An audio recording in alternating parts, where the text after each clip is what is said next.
combining two topics I'm particularly interested in. It's knee and hip replacement, which, based on I'm in my 60s, it could happen. And he uses robots to do a better job. So I want to introduce S. Bradley Daines, a physician, orthopedic surgeon here in town in St. Alphonsus. He is a fellow of the American Academy of Orthopaedic Surgeons and of the American Association of Hip and Knee Surgeons. He specializes in using robots to help him assist in knee and hip replacement and using those to get better patient outcomes, faster recovery, and faster surgery times, and better placement of the hips. So I'm sure this is going to be a really fascinating talk. So please join me in welcoming Dr. Daines. Thanks for having me. I'll start this talk out just with a little introduction. So I was born at St. Luke's. I always make that joke when I give patient education talks. It's like, we accept all people at St. Al's. I went to Bora High School, so I grew up here. Went to medical school at the University of Washington, and then I did subsequent fellowship training in New York City at the Hospital for Special Surgery. And then I focused there on just doing hip and knee replacements. So that's the only kind of surgery I do is artificial joints, and I do both primary and revision hip and knee replacements. But at heart, I'm a Bronco. I love Boise State. Been cheering for them since I was born, basically. So my family has been in Idaho for a while. We've been doing physicianing in Idaho for a while. My dad there and my brother are all orthopedic surgeons here in town, although my dad's now retired. We have another brother who's in Arizona also doing orthopedics. And then these guys up on the wall, that was my first physician, Idaho physician in 1890 something, I think is when he came. So we've not been very creative in my family. We just do this. So hopefully my kids will have a chance to branch out, maybe do some engineering. We'll start off with a little bit of a biology talk, kind of explaining what the problem is that we're dealing with and why we do joint replacement. You've heard the word arthritis. A lot of times we use the word arthritis just to describe a stiff or painful joint. In the medical realm, it more specifically means damage to articular cartilage. So cartilage is the coating on the ends of bone that makes it smooth. So if you think about a chicken bone, you break it open, you got that smooth, shiny surface in between the two bones. That's the cartilage. That's what allows the joint to move smoothly. And so arthritis is when that cartilage wears away or is damaged some other way. There's 100 different kinds of arthritis. Most common that we hear about is osteoarthritis. That's through wear and tear arthritis. Tends to affect people when they're a little bit older. Tends to be related to things like high impact activities or weight. But it also is just genetic to some extent. It's multifactorial. We don't know all the reasons why people get arthritis, osteoarthritis that is. Rheumatoid arthritis, there's a bunch of different subtypes of rheumatoid or inflammatory arthritis as well.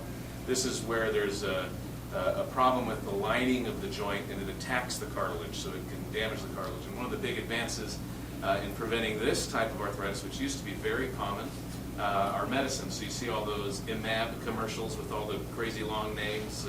Those are disease-modifying agents or biologic agents that actually can slow down that process. And so we're seeing a lot less of those consequences. Those medicines are really pretty revolutionary. And then there's post-traumatic arthritis. So this is when you get in a car accident or you have a fracture that goes into the joint that damages the cartilage. And that can happen both immediately with that damage, or it can happen years down the road where the cartilage was injured and then it takes a while, but it eventually begins to wear out. And this is mainly an adult disease, but there are also childhood onset or even late adolescent onset forms of this disease that can cause a lot of problems. It's a leading cause of disability in this country. Well over 20 million Americans have arthritis each year and are affected by it. This is a hip joint, so when we are talking about the hip, we're thinking about the ball and the socket. That's where the joint moves. Any joint is two bones touching each other, and that blue stuff is that articular cartilage. It's surrounded by soft tissue, we call that the capsule, and then obviously the muscles all around the bone. So that's the hip. This is what arthritis looks like. It's when the cartilage wears away, becomes bumpy, inflames the soft tissue, causes pain. This is what it looks like on an x-ray. So here's normally a joint space in between the ball and the socket. It's not really a space, it's that rubbery surface, that cartilage. Over here you can see that cartilage is totally gone. You get changes to the bone, so bone listens to biomechanical properties. There's something called Wolff's Law in orthopedics, where stress and strain will affect how the bone cells form new bone. They can thicken the bone in areas, they can reduce the bone in areas. The different cells each have that different job. And that leads to things like osteophytes being formed. So when the cartilage is smooth, the force is equally distributed. When it's gone, it's distributed in areas higher and lower, so you get bone spurs where the body's trying to increase the surface area to disperse that force. And then you get cysts, so there's little black spots that form where the force is reduced, and so the bone gets resorbed. So those biomechanical properties are why we form all these things. The knee, similar, you have a articular cartilage, touching articular cartilage. In between there's these bumper pads called meniscus. And that articular cartilage, as it wears away, it doesn't turn red, but that's where it wears away, it becomes thin. You get bone on bone is the word we use, arthritis or end-stage arthritis. So that's what it looks like. No space between the joint. Here's a normal joint. There's an arthritic joint. So we treat this with a lot of different interventions. We always start with non-surgical treatment. We try to change our lifestyle. Don't do things that hurt. The doctor's office joke, doctor, hey, I keep doing this. It always hurts. Hey, stop doing that. That's the joke. And so these things are not quick fixes, and they're not really fixes. They just make your life easier to live, but you have to change your life, and a lot of people don't want to do that. We don't want to give up the stuff we love. Why do joints hurt so much? Well, a lot of it is because of an amplification of force. There's a ground reaction for all these things that you guys understand better than I do anymore, that amplify forces going through. So for body weight example, it has about a 4 to 5 times magnification when your joints are loaded by the muscle strength, by the ground reaction force. And that can really mean that things like increased weight make a big difference, because if you gain 1 pound, you're really gaining 4 or 5 pounds of force throughout that joint, and that can really increase your pain. So we tell people, hey, lose some weight. That'll help with your knees. Physical therapy, the goal is to keep function, keep people strong, keep people mobile. Assist devices, so cane, hiking stick, again, kind of all going off that contact force going through the joint. Heat, ice, cream, all these kinds of things are what people do to try to reduce their pain. There's medications, there's over-the-counter medicines, anti-inflammatory medications. We really steer clear of narcotics or opioid medications. Those actually have been shown to increase pain and increase complications with surgery. And there's injections, so things like corticosteroid injections. There's even fancier injections. The new thing is stem cells, so we can squirt some stem cells in there and it goes and magically turns cartilage back. No, it doesn't. It actually doesn't really help all that much. If your mom or dad is asking you about stem cells, tell them probably not a good idea. There's other kinds of injections as well. So when do we get to surgery? Well, it's when non-surgical care fails, when quality of life is decreased, people are becoming disabled. We don't really wait till people are disabled. There's not a need to make people go through that. But it should be a daily thing that's affecting people.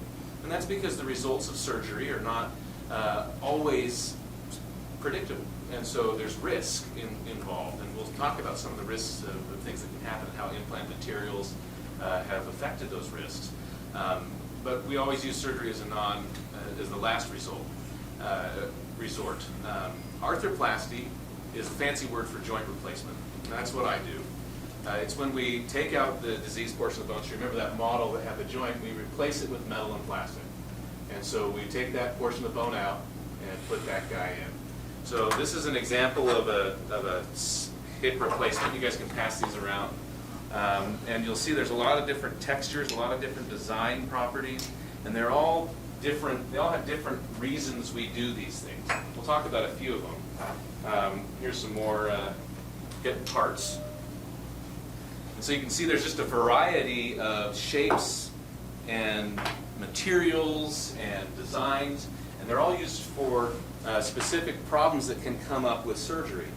And so those problems and the solutions through materials have really improved from where we started 40 years ago when we first started doing these 40 or 50 years ago to where we are today. We used to tell patients, for example, that you can expect your joint replacement maybe to get you 10 years. Now we have good results where 90 to 95% of these are lasting 15 to 20 years and even up to 25 and 30 years. And so we think the longevity, because these material advances, are really going to increase. So why do they wear out after even 15 or 20 years? Yeah, so there's lots of reasons, and we'll get into some of those, but the main reasons are for failures are infections, implant material failures, plastic wear, loosening of the implants from the body. Those are the main reasons. Falls and fractures, things like that. So this is an example of two types of knee replacement. Over here is a partial knee replacement where we just replace the inside part. Over here is a total knee replacement where we replace all the surface of the joint. Partial knee replacements when only that one area is damaged and the other cartilage is good. And the idea is that you get to keep your ACL here and you get to keep all this other cartilage so there's less trauma during the surgery, so you have a little faster recovery. So advancements are, there's lots of areas we try to advance. We try to advance in the area of pain control. We try to advance in the areas of mobilization and getting people home.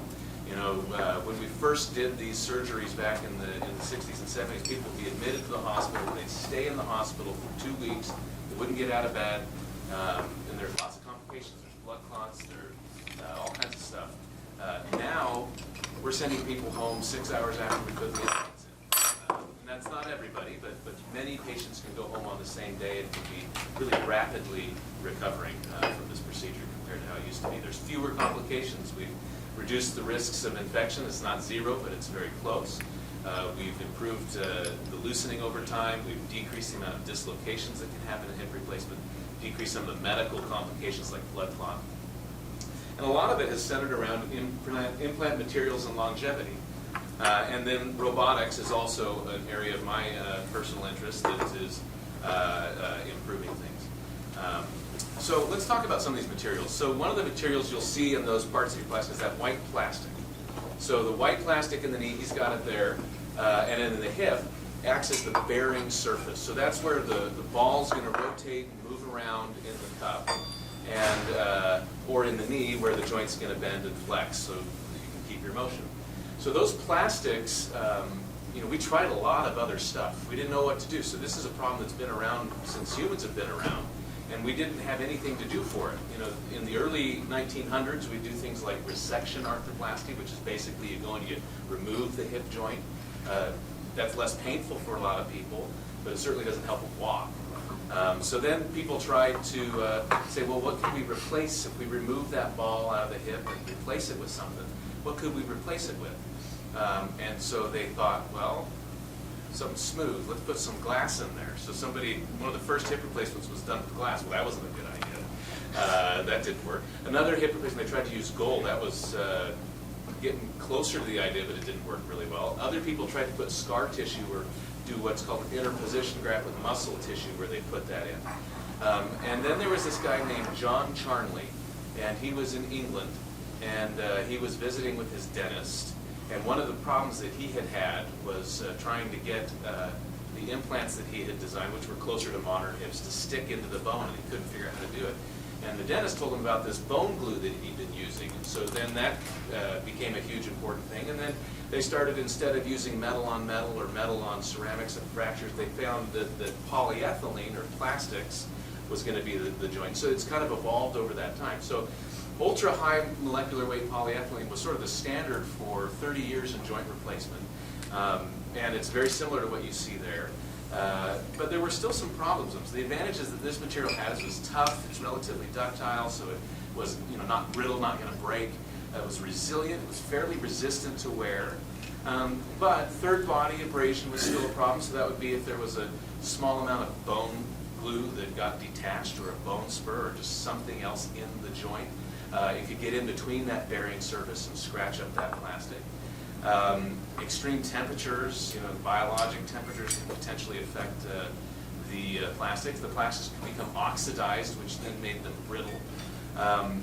They were weaker than bone in tension. What that meant is that there were mismatches between the forces that the bones could survive and the forces the implants could survive, so that can create biologic problems. And then there was wear, and wear is one of the things that really cause some problems. So linear wear rates, and wear can be done simply by rubbing, by friction. It can be done by the volume that's touched. There's lots of factors that come into this, but if that wear rate increases above this 0.01 millimeters per year rate that you can measure on an x-ray, then you would see significant amounts of what's called osteolysis. So the wear particles generate a biologic response, not in everybody, and variable in some people, that can be very damaging to bone. It can actually cause healthy bone to turn basically into, looks like cheese, essentially. It's very weak and it's susceptible to fracture and to those implants becoming loose. So we've been trying to decrease the wear. So what's the problem? Here is osteolysis. You can see this is a hip replacement. Here's the cup that went in and the stem. And the plastic, if you notice, plastic's clear on this, but the space here and the space here are a little different. So it's been wearing proximally or up this way, so it's a little thinner up here. And those plastic particles are now floating around. And because it's at that higher than 0.1 millimeter per year wear rate, there's been some resorption behind the cup. You can see how the bone's really nice and thick here, and then here there's this area. So it wasn't causing any problems in this person, but very soon this hip could get loose. And so the problem is that as this wear is happening, and as this area is getting bigger, the patient doesn't feel anything. And so not until later, when the wear is really advanced, and you've got all this loosening, and this is what the bone looks like on a CT scan. It's just a void. There's nothing there. Now you've got big time problems, and that can be something that you can't fix. So reducing that wear rate is really important. So how do we do it? We do it through engineering. So there's lots of ways you can change the wear properties of the plastics. So there's different ways to fabricate or make the plastics, and that can affect the wear properties. So sheet compression molding, they tried to use this powder. Basically, they put it in big sheets, and then they form it, and then they take those sheets, cut it into pieces, and machine it down to the implants that you see there. There's ram bar extrusion. So this is where they put it into a heated chamber, and then they pressurize it and push it through this thing. It makes a big bar, then they cut it up. That's a different way of processing than the sheet and affects the material properties. Those tended to not make too big of a difference. So they tried these two different manufacturing methods, didn't really seem to change the wear rates enough that it clinically mattered. So they tried direct compression molding. This is where you basically take the shape that you want. You have a cast, you put the powder right in there, and then you make the implant right away. You're not machining it afterwards. You're just squeezing that powder together, and it increases the density. It increases, makes it really glossy. When you see those implants, they're very, very shiny. And that really did decrease the wear rates, and especially in knee replacement. It's great, except it's expensive, and it takes really long time, and it really limits you on what shapes you can make, because it's just what you can make with a cast. Slow to make that stuff. So then they tried this, and it was kind of an accident. They did gamma irradiation of the plastic, and that caused these cross-linking reactions to happen that really, really improved the wear rate of the plastics and decreased the size of the particles, which actually mattered to how much of a biologic response we get. And that was great, except then that caused more problems. And this is sort of all the engineering things in hip replacement and knee replacement is you try to fix one problem, you create a new problem. Decreases the fatigue and fracture resistance. We didn't know how important that would be, but these implants now became more brittle. And so like in a knee replacement, sometimes there's a post that sticks up on that plastic piece, and that post could break, which is a problem. And then it creates free radicals. Free radicals then can lead to oxidation, which further can cause plastic problems like delamination, brittleness, more problems, right? So, well, how are we going to fix the free radicals? How are we going to fix the wear rates? Well, after we irradiate the plastic, and we usually do that in an oxygen-free environment to reduce the amount of oxidation, then we'll do this. So they thought, well, we can heat it. We can either heat it up past its melting point, in which case now you're dealing with more wear and mechanical properties, or you can heat it up just next to its melting point and do that many times. That's called annealing. We can add vitamin E to it, and that can potentially stabilize some of those free radicals. So you can see there's this chain reaction of stuff. Well, first we had to pick what we put in there. Well, we moved on from glass, found that plastic was good. Then the plastic did well, but we wanted to do better, so they cross-linked it. Then they had to figure out the oxidation. So there's always this next step of trying to fix something. Well, how much does it matter? Well, the newer plastics, and there's lots of different types of newer plastics, but highly cross-linked plastics were introduced probably about 20 years ago. So now we have good 10, 15-year follow-up data. And this is an example. The best kind of study in medicine is a prospective randomized control trial. So that's where you don't know if something's better, so you try to keep everything the same by randomizing. You're not picking out, really good patients in one group and bad patients in another group and then get an artificial result.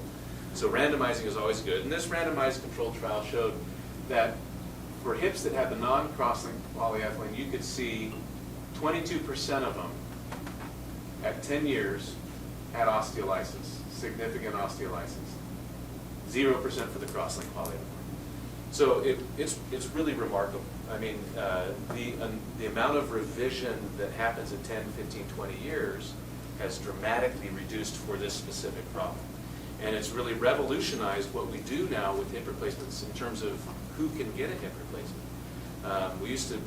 We still really worry when people are very young, but now if somebody has a problem and they're in their 20s or 30s and there's no other solution than hip replacement, there's a good chance that they can get a hip replacement and it may last 30 or 40 years, which is very different than telling a 20-something-year-old, hey, we can get you 10 years, because then what are you going to do when you're still 35? Now, that's not very common that young people have this problem, but it's a big deal. And now that, when you're 70, a lot of people are living to be 100, we still need to get these implants to last longer. So that was a pretty important engineering-related advance in our field. So what about modularity? Well, modularity is basically giving me options. It's helping me solve the problems interoperatively by giving me choices. So what is an example? So you probably saw the ball that could go onto the stem. Well, the original stems were all made of one piece of metal. And so when you put it in, you better hope it was stable and that you were happy with the leg length. And this much matters clinically for people. So it was hard. It limited what we could do in terms of preventing dislocations, keeping the limb length in line with what people wanted. And so the first attempt at modularity in hip replacement was by creating what's called a trunnion. So if you look at those hip replacements, they have that block on the end. The male part is called the trunnion.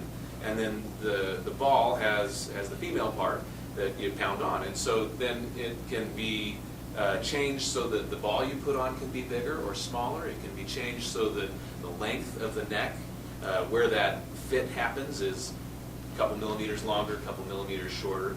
So it gave us a whole lot of options. One of the problems that we were trying to solve was dislocation. So that's a dislocation. So this is good. This is bad.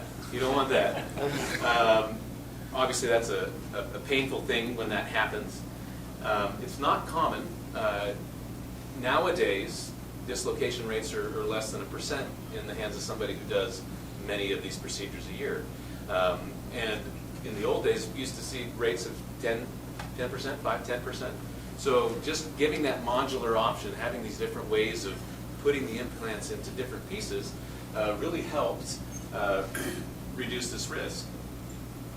So we mentioned the ball size, neck length, increasing the anaversion. So if you're looking down the tube, anaversion is where the neck, because there's a bend there where the neck is. So you're looking down the tube of the bone, it goes down like that, and then where you rotate in that affects where the neck will then come into contact with the hip, and that can decrease the risk of dislocation. So having that ability to adjust that.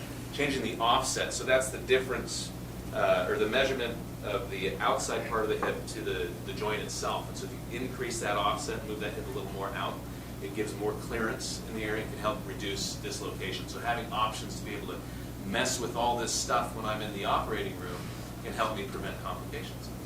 So we solved that problem, right? Oh, no, now we got a new problem. Corrosion. So where'd my picture go?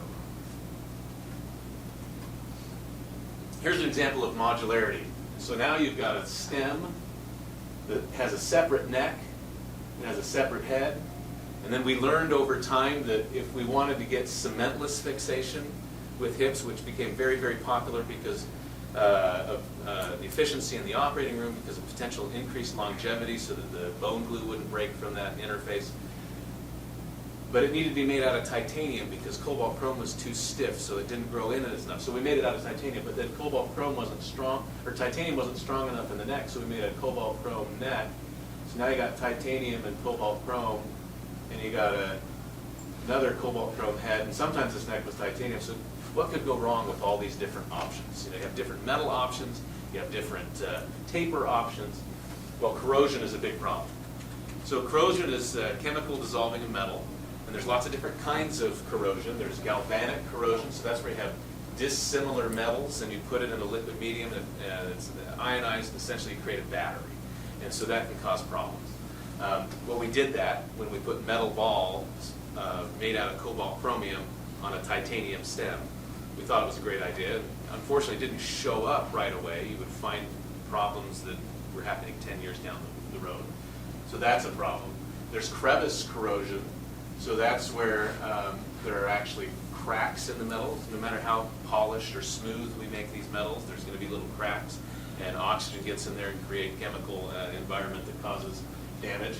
And whoops, the kind of metal we like the most to use for the ball because it's very polishable and it won't wear on that plastic that we were worried about getting wear on. Well, that's the one that's most susceptible to crevice corrosion. There's fretting corrosion. That's where you think about that male-female part, and it toggles a little bit, micromotion. That can cause mechanical damage to the implant. And so what are the results of these things? Well, at a microscopic scale, you can see that it can cause all these little markings that happen when the thing breaks in half. So that's what it can happen. It can break in half, and then that's a big problem. Another x-ray you don't want to see is your hip looking like that because the taper has sheared off and broken because of corrosion. So that's a bad problem. How common is that? It's not very common, but it's pretty important when it happens to you. So how do we solve that? Well, more engineering. So ceramics, and they are pink, actually, all the balls, as you saw going around. But when you hear the word ceramic, you think brittle, right? So can anything go wrong with ceramics? Well, now we don't have as much corrosion because they're not very susceptible to those types of batteries and things like that, but they can fracture. And so another engineering problem. So the initial ceramics were made out of alumina, and the new ceramics are called delta ceramics, and they're a zirconia ceramic that's much more tough. They really don't break very often anymore, but they used to break quite a bit, and that was a big problem.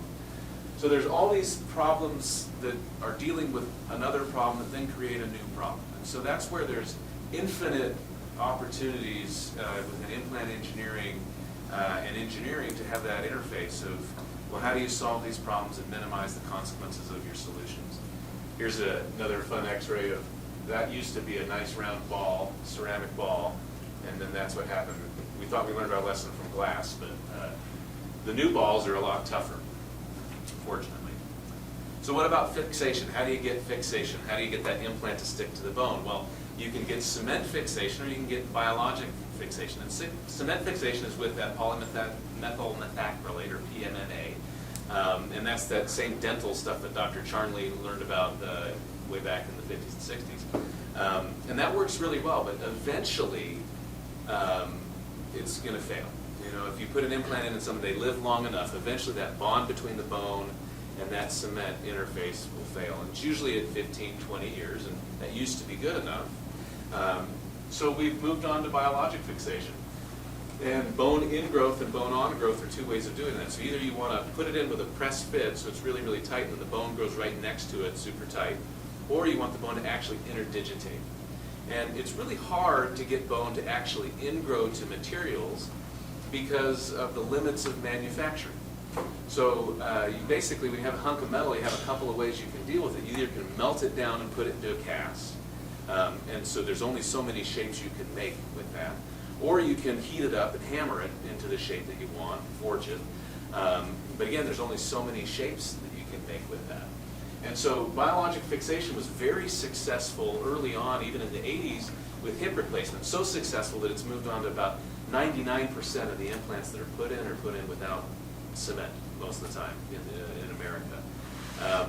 And that's been helpful in many ways. One, for revision surgery, there's a lot less damage you have to do to bone to remove a cementless implant than when you have to take out all the cement that's in the tube. It's a lot harder to get out and cause a lot more problems. And it's also increased the longevity of that bond. So implants very rarely fail from aseptic loosening in cementless implants, unless there's other problems. But knees were really difficult. For whatever reason, it was harder to get fixation in knees. And the main area of the problem was at the tibia. So when you cut the tibia, you make a flat cut. And if you look at that implant, the one that has the plastic attached to it is the shape of that tibia. Just flat cut, has a little thin end, and that's your fixation. That works well when you have the bone glue, but it has historically not worked as well when it was cementless because motion is a problem, and you have to have a very stable implant for the bone to grow into it.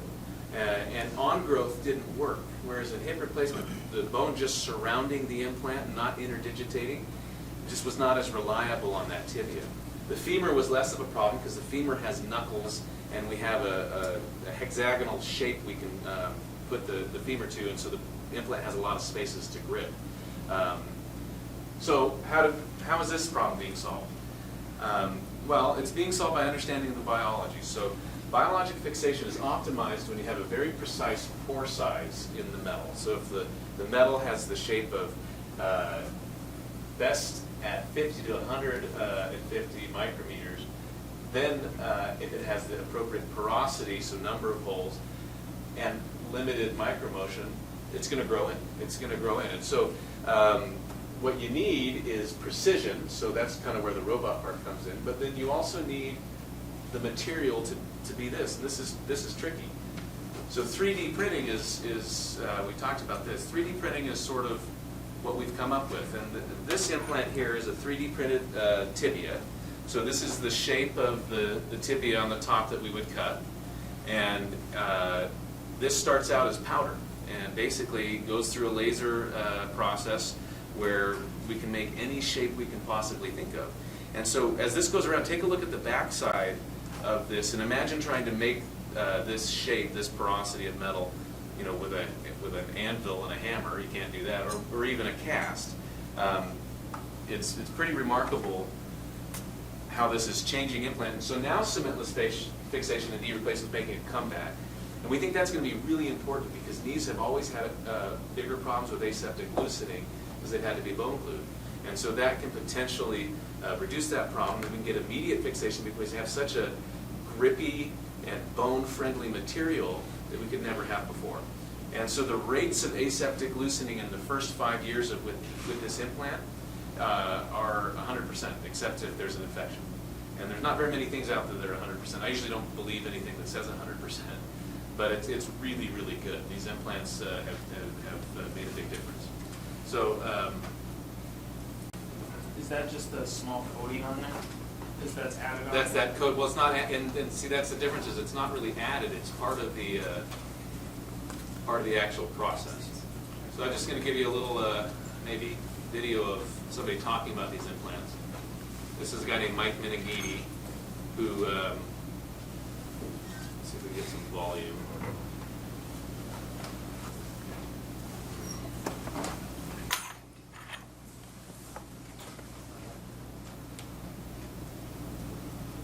I think it's up here. Oh, that's Is that one piece of metal? yeah. It's all well. It starts out as powder. Powder. And so it becomes one piece of metal, and that was always the hard part because we tried to add things on, but those things would eventually break off. Yeah. Or you could put like wax in between when you had it in a cast, and then try to get rid of that wax afterwards. But then it would leave a residual amount. Or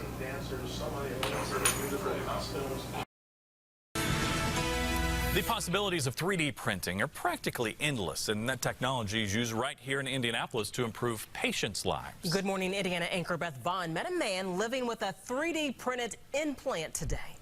Mike Niemeyer loves to be active. Tennis is his game. And now that he's retired, he'd like to golf too. We'll examine your knee. But he needed a knee replacement.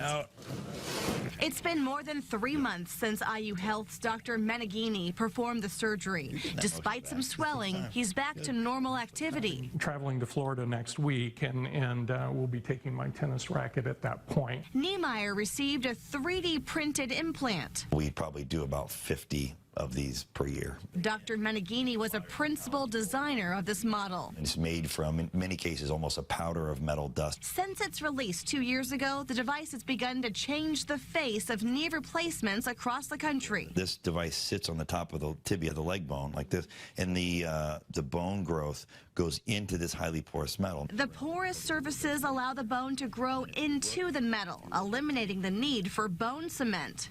I don't use this device for patients in their 70s or 80s because we can cement it in just fine. The 3D printed implants last longer but are more expensive, and the next step is personalized 3D printing. You make the implant exactly the way they need it, specifically for them. That's years off in the future. In the meantime, Niemeyer is thankful to be active with less pain. I feel like I've still got another 15, 20 years of tennis in me, and I want a knee that will carry me through that period of time. Dr. Meneghini tells me early scans show the model is working as they intended. Bone is growing into the metal, locking it into place. However, he says it'll take another 40 years to prove it's a long-term solution. Beth Vaughn, RTV6. And I like that last part because that's a lot of the problem with all this stuff is we're trying to make these improvements, but we're trying to make them for things that are going to happen in the future. And so you make these incremental improvements, but sometimes they don't go well. And so you've probably heard of metal-on-metal implants, and that's been in the news. Because there's always unforeseen consequences. Metallosis is a big problem that occurs when the bearing surface, instead of being plastic and instead of being ceramic, was a metal on a piece of metal. So it would self-polish was the idea, and you could use a larger head because you didn't have to worry about fracture of the ceramics and that kind of stuff, which helps reduce dislocations. But the problem is it generates these very small metal particles that become ionized, and then the body creates a huge biologic reaction to that. And it can actually be very destructive. It can cause bone damage, tendon damage, and it's pretty much irreversible. There's nothing, you know, if the damage happens, we can't fix it. So what about robots? Well, robots attack this problem in a different way. So this is about the execution of the operation. St. Alphonsus is a leader in robotics in both hip and knee replacement, but also with the Da Vinci and robotic cardiac ablations and things like that. This is what the robot looks like that I use. It's made by the company Stryker. It's called Mako. And so it improves the accurate implant positioning and it improves the execution of the operation. So how does it do it? So first we get a CT scan, which is basically many x-rays that we can stack on top of each other and build a 3D model of the patient's individual anatomy. So we get the exact characteristics of their bones because they're differences from people to people. Then it creates this plan where we can position the implant in all the different degrees of freedom that are available to us to precisely match it to that patient's bony anatomy. So we've done a virtual surgery before we've even brought the patient into the room. And then it helps with precision by removing our use of cutting blocks. So normally when I'm cutting a knee replacement, I figure out my alignment of the appropriately sized cutting block, which has little slots, and I take a saw and I go through those slots and I make the bone cuts. And we practice a lot, so we get pretty good at it. But it's still subject to my error. And maybe I worked out a lot the day before, my arm's tired or something, and it changes the way that I hold the saw, and so that millimeter is just a little bit different. Well, that's going to affect the way the implant goes in, and that's going to affect the way that the implant affects the balance of the knee or the ligaments and everything that's surrounding the knee. And those subtle differences of a degree or a millimeter can result in a difference of satisfaction of whether or not the person's knee feels good to them, whether it feels balanced, whether or not they have pain. And so the way the robot works is there's a haptic field that's created, basically a force field that I still have the saw in my hand, but it's attached to a robotic arm that knows exactly, because of that CT scan, where everything is in space. And if I drift a millimeter to the left or a millimeter to the right, or change the angle of my hand, or try to push in too far where there's important stuff in the back of the knee, it just turns the blade off. It prevents me from making those mistakes. So it doesn't perform the surgery. I'm not sitting on the computer computer in the corner typing instructions in and the arm's doing stuff. I'm still doing the surgery, so there's an amount of feedback there. It doesn't make decisions on its own, so I still have to guide it. But it has made a huge difference in survivorship of implants, particularly with partial knee replacement. That's where we have the most data currently. Revision cases went from, at one center, 3.5% were getting revised in 5 years to down to 0.4, all because of the increased accuracy of the robot. Pretty dramatic. Another set of studies, there's registries in Australia and Sweden where every implant's recorded, and they follow the rate of revision at 5 years for partial knee replacements, and it's about 5%. With the robot, in a different study, it was 1.2%. So that's pretty important. If you're that one person, now there's one person out of 100 instead of 4.5. You know, so that's a big deal. In total hip replacement, robotics are more accurate. They remove less bone. This is just a graph of a volume of bone that was removed manually by experts versus when they used a robot for the first time. So we're saving bone. This is the accuracy in hip replacement. So these are the best. These are some of the best guys in the world, showing how accurate they were with the placement of the cup, where the angles of the cup are important in reducing dislocations. And they have this target that we're shooting for, these different angles of anteversion and inclination. And they get pretty close. They do a pretty good job of being in the box, but you can see there's these outliers. Well, what happened when these guys switched to robots? It became incredibly more accurate. And so that can help reduce that risk of dislocation. Another study that showed there was less dislocation with the first 100 robotic cases that one surgeon did compared to his last 100 manual ones. So he was brand new at using the robot, and it still reduced his revision rate, even compared to when he was very, very experienced at doing this manually. So knee replacement is very common. It's the most common joint replacement we do, up to $1 million a year starting in 2020. Just at St. Alphonsus alone, we do over 1,000 knee replacements a year. And so applying this Mako robotics to knee replacement, total knee replacement in addition to partial knee replacement, we think is going to make a big difference. It took them about 5 or 6 more years to figure out how to get the implants to work, or not the implants, but the robot to work for the total knee replacement. So that's why we're lagging in whether or not the data is there yet. So it's really exciting stuff.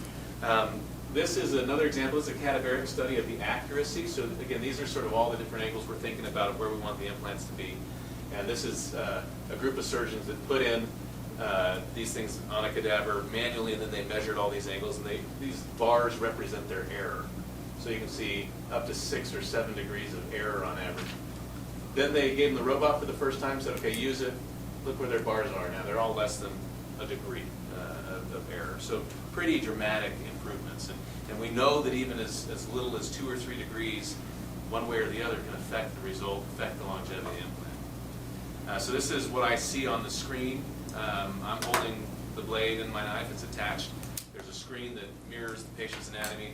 And then there's that little force field. So all this stuff back here is important. Nerve, artery, vessels, that kind of stuff. We don't want to damage that. I have to cut all the way to the edge of the bone, but they're right there. So now I don't have to worry about pass pointing, going past when I'm sawing. A nice safety factor. So this last little video is just a live surgery that I'll play if you want. It's about 9 minutes, so you guys are all welcome to leave when you're done. But before I play it, I'll just answer some questions. And it's not particularly graphic. They try to be nice about how they show it. But if you're squeamish or don't want to see it, you can head out before we play it. But before I start that, any questions for me about anything we talked about? It's kind of all over the place, but I tried to make it engineering friendly. So I'll ask a quick one. The question, robots are very complicated with lots of moving parts and mixed crevices. Yeah. How do you reconcile that with the need for a sterile surgical field? Yeah. So I think probably the best way will be the video to show how we do that. So most of the robot is draped. So we put a sheath around it of sterilized material so that all those nooks and crannies and parts are not ever actually exposed to the field. So that's pretty much how we do that. And then the parts that are showing, there's a seal, and those are mostly disposable parts. So you have a one-time use or sterilizable parts, like the handle of the trigger and that kind of stuff, to be sterilized. So that's how we deal with that. Yes? 2 burning questions that you see in surgery that you wish you had an engineer to work on to help you solve? Yeah, that's a good question. I think modularity, is something that's very attractive. So the more ways that I can, adjust an implant for what I need in that moment, because you can't plan everything. So I think that's always going to be in implant manufacturing an important part of our field, is how to achieve modularity without creating problems. So how do you get that detachable head that's smooth, that won't break? How do you get that, and we are very successful in our surgeries. 99% of hip replacements last 10 years now, but 1% of them don't. And so for those mechanical device failure related windows, I think that's the area of need that continues and will always continue, is trying to decrease those implant related complications. So yeah, we certainly don't have everything figured out, that's for sure. Plastics, they still wear. We think that we've delayed the onset of wear, but at some point the crosslinks will break down. So we're not seeing any wear at 15 years, but are we going to see wear at 20 years? Are we going to see wear at 25 years? And so that's another area of need, is trying to figure out ways to project what's going to happen. So whether that's virtual through computer engineering stuff, or whether it's coming up with biologically simulating cycling devices that can predict what wear is going to happen. It's really endless where those needs are. I don't know if that answers your question. Yes. In those parts that you're using that are created through additive manufacturing, yes, the metal pieces, about what is your turnaround time from the point you determine what you need and when you can get that part back, and where are they coming from? Yeah, so at this point, there are not patient customized individually parts that we're doing yet. So most Warsaw, Indiana is like implant zone in America. So all the big companies are there, DePuy, Zimmer, Biomed, they all kind of started in that same area. And like with the plastics, there's only one producer of that polyethylene, I think it's in England. And everybody gets the base product, and then they take it and do their treatments to it. So it's interesting that way. But in terms of true personalization, there's not a lot of that that's done, because what's probably more important is the ability to size up or size down. So if you just try to precisely match somebody's individual anatomy, that may or may not get you the best artificial knee, because that person's anatomy is screwed up. And so just putting that stuff in the way that it was may not be the best option to balance the ligaments. So rather than personalization, most of us have gone to using an array of implants that are of various sizes. So each one of those implants comes in a different size. You saw some of that in the stuff we passed around. It can go from a 1, this is the smallest, all the way up to a 10, and so they grow in that way. And then a smaller implant can be matched with a size 1 or 2 sizes on the opposite side. So you can put a 4 femur with a 3 tibia. And then you can put thicker plastic in between by millimeter increments. And so it's personalizable in that you can take that option of sizes and match it specifically to that individual patient. So that way you've got an always full bank of options, so that you're not waiting for turnaround time, or if you, God forbid, drop something, you have a replacement that you can put in right on the shelf. Which goes back to the modularity. That's right. And that happens on the fly in surgery, though, correct? That's right. You have a pretty good idea of what you're going to do. We template ahead of time with that CT scan. But one size up or one size down may make a difference in terms of the soft tissue feedback. What kind of tools do you use in this? Do you have a tape measure in there? And how do you decide? A lot of it's feel. So what you do is you broach, like in a hip replacement, you're putting it in the tube. And so you start out with a small broach, which is essentially a rasp that's in the shape of the implant. We take a mallet and we hit it in. We feel it. So not big enough. So we get another one in and we just size up that way. Or, excuse me, we have lots of measuring devices to pick the appropriate site. So like on the tibia, you want it to cover the entire bone, but not overhang. So those are kind of the things we think about. Yeah, there's a whole array of instruments. In light of our time constraints and respect for everyone else's time, why don't we thank our speaker now, we'll see the movie, and then we can hang out if somebody has more questions. Yeah, and if we have to be out of the room, we can just Okay. stop the movie. Sounds great.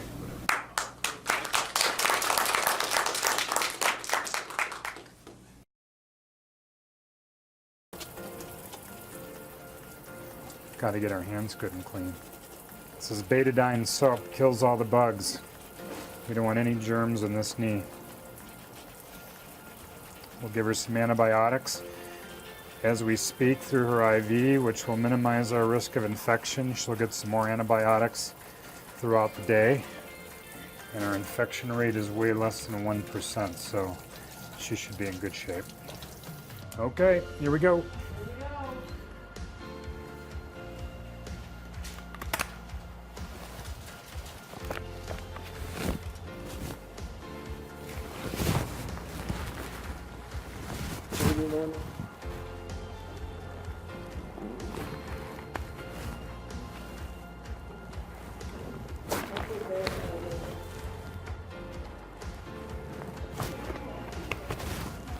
We have chosen to use the Mako robotic assistant on this patient. It's our feeling that we can do a better job more precisely using the robot. Essentially what the robot requires preoperatively, which is different from a normal implant, is it requires a preoperative CAT scan. So in essence what we do is we create a three-dimensional model of the knee, and we can actually do this operation on the computer before we do the operation. So not only will we be dealing with bony issues, which the CAT scans told us about already, but soft tissue issues that we're going to find out about here in just a little bit. So what we do initially is we do the soft tissue work right off the bat. So we do less of it later. We focus more on the bony work. We then get the implant in, and then we're generally in pretty good shape. What this procedure requires is for us to use what are known as arrays. And arrays are essentially the equivalent of satellite dishes, and you're going to see what they look like here. What we're going to do is make a couple of little stab incisions here, and we're going to put some pins directly into the bone so that we can secure these arrays. And these are the pins right here, and they will stay in just during the procedure, then we'll take them out. So now what we're going to be doing now is what's known as registration. You good, Ash? Those little blings that you hear means we did okay. We are mapping out the points that the computer wants me to map out. That basically says that the computer model equals the anatomic model.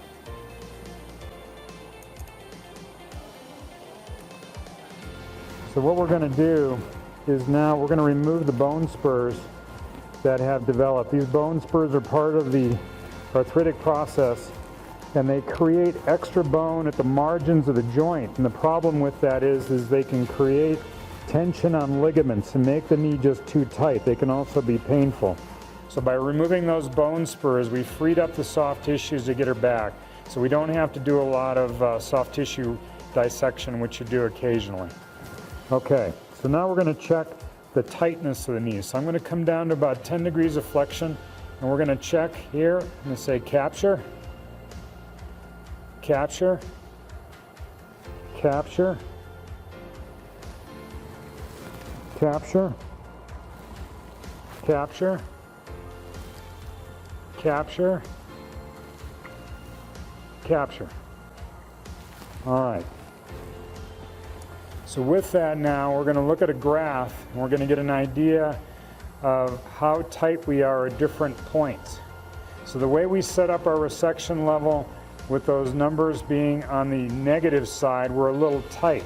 So now what we're able to do, because again, the CT scan is able to determine bony anatomy, it can't determine soft tissue tightness. We're going to make some adjustments in our plan in order to take care of this. So we're pretty tight across the board. So what we've basically done is we have set our virtual alignment for our implant on this computer, and our Mako robot is going to then execute our plan. And if we need to make minor changes, we can absolutely do that. So what I'm going to be doing is keeping an eye on the knee and on the screen almost simultaneously. On the screen, what I want to do is I want to remove everything that's green. Once I get down to green, you're going to see white, and that's where we want to be. And that tells us that we have adequate resection levels. Because I think this is an ergonomically well-designed machine, because I don't have to be bending way over or getting to odd positions in order to see what I need to see, because I can see most of it on the screen. I have a feeling that this is kind of where surgery is going in the future. I'm not applying a lot of force, and we're trying to let the robot do as much of the work. We're guiding it, but we're not pushing super hard. So now we're way in the back of the knee, and the nice thing about the robot is that even though we're in the back of the knee where the major structures are, it will not allow me to go back into that region. Even if I tried to push it back there, it would not allow me to do it. Okay, so we are now done with the femoral preparation. Now we're going down to the tibia bone. So I am actually guiding the robot. It's not moving itself, but it will absolutely, it has parameters built into it that will keep me from going where our preoperative plan has basically said we don't want to go. So this is going to keep us not only in the ballpark, but precisely on the base.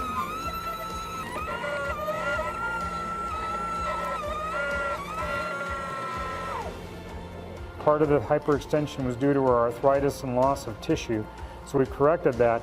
She had 3 degrees of varus. Varus meant bow leg, and that was a result of loss of tissue. She's now at 0, which is what is considered normal. So that is full extension. As I bring it down, I want to check the stability of the knee. So the permanent implants we're going to put in are literally the exact same size, thickness, and everything to the trials that we put in. So we can predict how this knee is going to feel with the permanent implants based upon what we've already put in with the trials. Never do we want to go straight to permanent implants, because every now and again you get surprised. So when we get the bone down below the really hard arthritic bone, it's almost like a honeycomb. And so what we're doing is we're getting that cement to interdigitate, or to work its way into that honeycomb, so that it will stay adhered to the bone for the remainder of the patient's life. This implant is literally the same size and shape as our trial, but this is what's going to stay in.